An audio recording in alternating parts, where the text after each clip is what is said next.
Lihat deh, ini lagi-lagi ada berita perselingkuhan loh. Oh serius ya? Kok sekarang kayaknya makin banyak kasus kayak gini? Iya, di berita, di media sosial, bahkan di sekitar kita juga ada. Kasihan sih, karena banyak yang tersakiti gara-gara hal kayak gini. Luka itu seringkali dirasakan oleh anak-anak.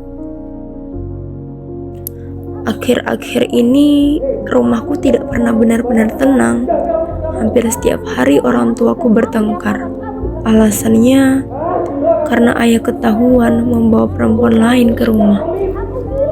Ibu kecewa. Ibu menangis. Sejak saat itu, aku lebih sering menyendiri, menjauh dari teman-temanku. Hal-hal yang dulu membuatku bahagia kini terasa hampa. Kasus ini nyata.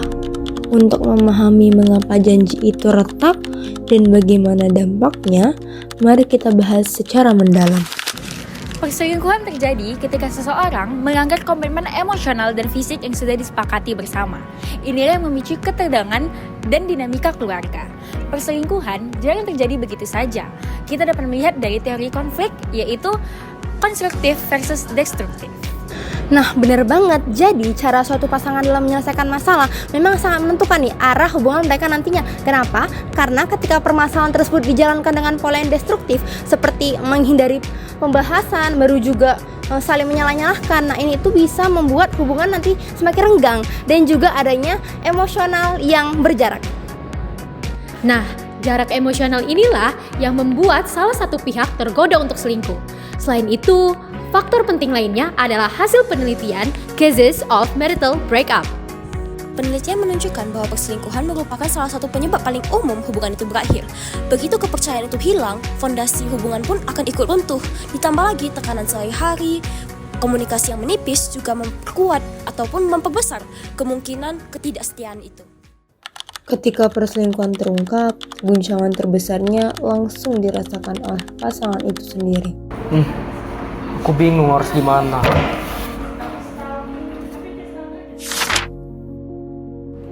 Gimana aku bisa percaya sama dia lagi?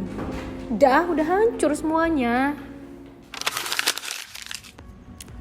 Tahapan krisis keluarga itu kan ada 3 fase. Di antaranya ada fase shock, fase kacau, dan juga fase penataan ulang. Kalau misalnya kita lihat dari kejadian-kejadian tadi, itu tuh udah masuk 2 fase awal nggak sih? Yang pertama ada fase shock, di mana mereka tuh mengalami terkejut dan masih mencerna apa yang sudah terjadi. Lalu masuk ke fase kacau, di mana pada fase ini sudah mulai terasa nih hawa-hawa emosionalnya. Adanya kesedihan, kemarahan, dan juga arah suatu keluarga udah makin nggak jelas. Fase penataan ulang adalah tahap penentuan. Pasangan harus menentukan apakah hubungan itu akan berakhir atau justru diperbaiki. Proses ini sangat menguras energi dan kestabilan psikologis. Dampak pada orang tua jelas parah, tapi dampak terbesar seringkali dirasakan oleh anak. Anak sangat sensitif terhadap ketegangan di rumah, bahkan ketika disembunyikan. Teori konflik and children menunjukkan bahwa mereka bisa merasa takut, bingung, kehilangan rasa aman, atau bahkan menarik diri dari lingkungan sosial. Jika perselingkuhan berujung pada perceraian, maka seorang anak nantinya harus menyesuaikan dirinya dengan perubahan rutinitas, tempat tinggal, atau kehilangan kehadiran salah satu orang tuanya dalam keseharian mereka. Hal ini terlihat dari teori children and divorce. Pengalaman ini juga dapat membentuk cara mereka dalam melihat hubungan dan juga cinta di masa depan. Kesimpulannya, perselingkuhan bukan hal yang sepele. Perselingkuhan bukanlah solusi, bukan juga jalan keluar.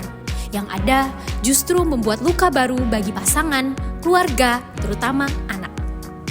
Apabila hubungan terasa jauh atau penuh masalah, berhentilah sejenak. Jangan sampai terburu-buru mengambil keputusan yang saling menyakiti. Bicaralah dari hati ke hati, namun jika semuanya sudah terasa sangat berat, mintalah bantuan profesional sehingga janji yang udah dibuat bersama pasangan tidak benar-benar retak. Ingat, kesetiaan bukan hanya janji 2 orang dewasa.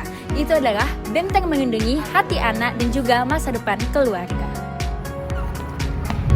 Menjaga komitmen berarti menjaga orang-orang yang kita cintai.